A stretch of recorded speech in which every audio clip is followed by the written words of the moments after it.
యమునా నది ఉగ్రరూపం కొనసాగుతుంది. దేశ రాజధాని ఢిల్లీలో ఆ నది నీటి మట్టం 207.41 మీటర్లకు చేరుకుంది. నీటి మట్టం ఈ స్థాయికి చేరుకోవడం చరిత్రలో ఇది మూడవసారి.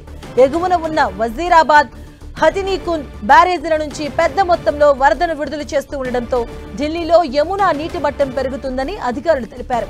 ఇది మరింత పెరిగే అవకాశం ఉందని హెచ్చరించారు. యమునా నది ఉధృతితో ఢిల్లీలోని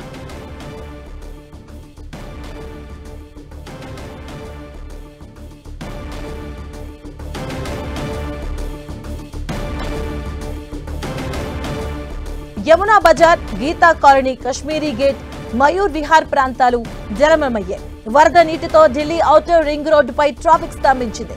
Vasudev Ghat, Monastery Market, Old Delhi railway వంతెనను మూసివేశారు. ఢిల్లీలోని పురాతనమైన అత్యంత రద్దీగా ఉండే నిగంబోధ్ ఘాట్ శ్మశాన వాటిక కార్యకలాపాలు నిలిపివేశారు.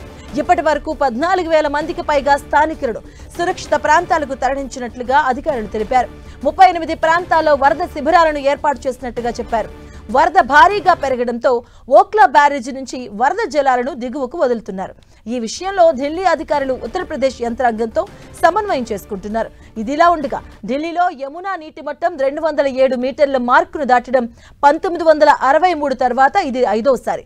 2023లో దేశ రాజధాని భారీ వరదలు ముంచెచ్చినప్పుడు నీటి మట్టం అత్యధికంగా 208.66 మీటర్లకు చేరుకుంది.